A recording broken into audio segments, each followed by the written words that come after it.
अजय राजस्थान के किसी शहर में रहता था। वह ग्रेजुएट था और एक प्राइवेट कंपनी में काम करता था, पर वह अपनी ज़िंदगी से खुश नहीं था। हर समय वह किसी न किसी समस्या से परेशान रहता और उसी के बारे में सोचता रहता। एक बार अजय के शहर से कुछ दूरी पर एक फ़कीर बाबा का काफ़िला रुका हुआ था। शहर में चारों ओर उन्हीं की चर्चा थी। बहुत से लोग अपनी समस्याएं लेकर उनके पास पहुंचने लगे। अजय को भी इस बारे में पता चला और उसने भी फ़कीर बाबा के दर्शन करने का निश्चय किया। छुट्टी के दिन सुबह सुबह ही अजय उनके काफिले तक पहुंचा। वहां सैकड़ों लोगों की भीड़ जुटी हुई थी। बहुत इंतज़ार करने के बाद अजय का नंबर आया। वह बाबा से बोला, बाबा, मैं अपने जीवन से बहुत दुखी हूँ। हर समय समस्याएं मुझे घेरी रहती हैं। कभी ऑफिस की टेंशन रहती है, तो कभी घर पर अनबन हो जाती है और कभी अपने सेहत को लेकर परेशान रहता हूँ। बाबा, कोई ऐसा उपाय बताइए कि मेरे जीवन से सारी समस्याएं दूर हो जाएं और मैं चैन से जी सकूं।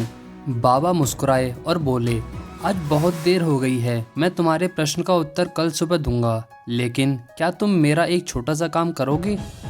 अजय उत्साह के साथ बोला, ज़रूर करूँगा। बाबा बोले, देखो बेटा, हमारे काफिले में 100 ऊँट हैं और इनकी देखभाल करने वाला आज बीमार है।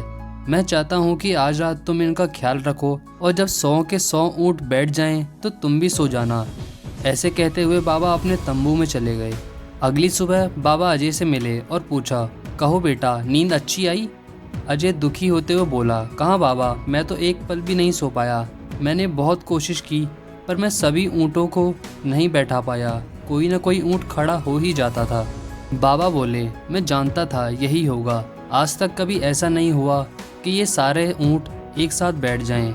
अजय नाराज़गी के स्वर में बोला, तो फिर आपने मुझे ऐसा करने को क्यों कहा?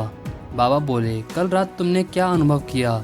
यही न कि चाहे कितनी भी कोशिश कर लो, सारे ऊँट एक साथ नहीं बैठ सकते। तुम एक को बैठाओगे तो कहीं और दूसरा खड़ा हो जाएगा। इसी तरह तुम एक समस्या का समाधान करोगे तो किसी कारणवश दूसरी खड़ी हो जाएगी। पुत्र, जब तक जीवन है समस्याएं तो बनी रहती हैं, कभी कम तो कभी ज़्यादा। अजय ने जिज्ञासा से पूछा, तो हमें क्या करना चाहिए बाबा? इन सब के बावजूद जीवन का आनंद लेना सीखो।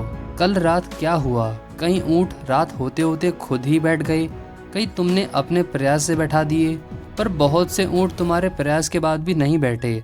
और जब बाद में तुमने देखा तो तुमने पाया कि तुम्हारे जाने के बाद उनमें से कुछ खुद ही बैठ गए। कुछ समझे?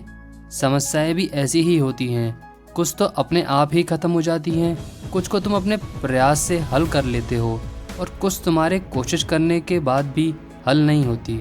ऐसी समस्याओं को समय पर छोड़ दो।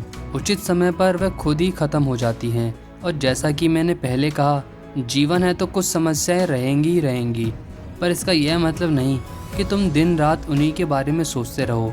ऐसा होता तो ऊँटों की देखभाल करने वाला कभी सो ही नहीं पाता। समस्याओं को एक तरफ रखो और जीवन का आनंद लो। चैन की नींद सो जाओ। जब उनका समय आएगा तो वे खुद ही हल हो जाएंगी। पुत्र, ईश्वर के दिए हुए आशीर्वाद के लिए उसे धन्यवाद करना सीखो। पीड़ाएं खुद ब खुद खत्म हो जाएंगी। तो दोस्तों, कैसी लगी आपको ये कहानी? अगर अच्छी लगी हो तो चैनल को सब्सक्राइब ज़रूर कर लें। चलिए फिर से मिलेंगे एक और नई कहानी के साथ। तब तक आप रोज़ कुछ ना कुछ नया सीखते रहिए और ख़ुद को इम्प्रूव करते रहिए।